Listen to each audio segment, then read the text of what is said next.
I made a prototype. I haven't done that before. I made it out of Sculpey just to get some idea. It's probably not going to be this bent, but I wanted to get an idea proportion. So I did a couple sketches. Here's a sketch I did thinking about sizing it. Here's another kind of a side view. Then I thought about how does it look in slices. And I was going through each slice here, but I ultimately wound up graphing it out on a piece of graph paper and then taking numbering each slice. Here's the basic shape I'm aiming for with the tail and the slices and a little bit of smudge. Each box is 3/4 of an inch. So it's basically 15 by 10. Well, I should say 7.5 by 15. Taking rough dimensions of each slice needs to be. Here's all the slices I've cut up so far. There's roughly 10 slices. I numbered each of them. There's 1 through 5, and then they start getting the tail starts coming into play. So, for example, on number 8, I basically did a sketch of what I think the tail's going to look like. And the midsection's between 3 and 4 inches, and then it gets out to about 10 inches. So that's why these boards are 10 inches, and I stacked a few up at the end to accommodate the tail as it curves away from the basic structure. And then I have a little piece at the base here for the bottom as well. So I'm going to start gluing this up.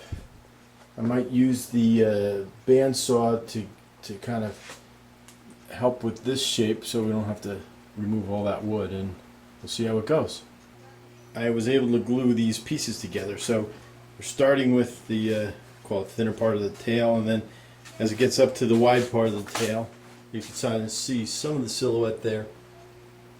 I added up near the top to create the lip of the tail to work with, and then down here just a little girth to cover right around there, that part. So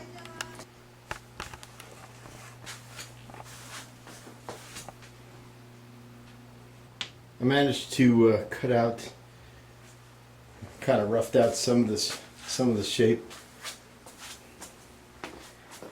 Unfortunately, my bandsaw didn't fit. Carve away at it with a roto zip tool, which chewed it up a little bit, but most of that material is leaving anyway. So I'll start my journey shaping. Next step, the sander. And it's important to have sawdust removal. Using this sanding disc and slowly sanding away at each corner piece here, I took the graduated steps away and I'm starting to make the shape. The intent here is sand away and trying to match that football shape cutaway view Dolphin's tails looks like. Got a lot more sanding to do, a lot more removal of wood. It's starting to take some shape. I still have a lot of removal to do. I've got to narrow this thing down. I've taken a lot off already. Spent about 3 days just trying to thin that out a little bit. I'm going to save the tail for last because the plywood is going to be fairly compromised as it gets thin. Working on thinning that out as well. Then adding a little bit of a shape to the side of that. It doesn't quite sit flat yet, but that's why I bought this beast to help out with flattening it out. So we're getting there. Trying to emulate this shape. I'm pretty close now. I did most of the sanding on the machine. Now it's gonna takes a little bit of cleanup with the Dremel.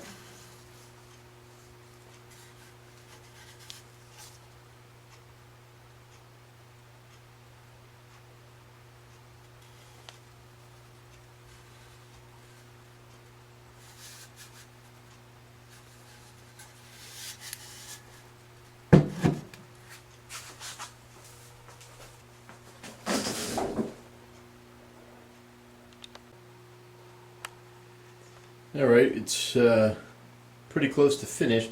I put one quick original preliminary coat on, sanded it with 220, and I've got 2 or 3 more coats to go. Starting to shape up. I use the satin water-based. Water-based keeps it as natural as possible. Oil-based gives it a more yellowy look, so I wanted to make it look natural. So we'll see what it looks like when it's done. After 3 coats of urethane, lightly sanded between coats with 220, this is the final product. It's done with the satin urethane. I'll turn it here.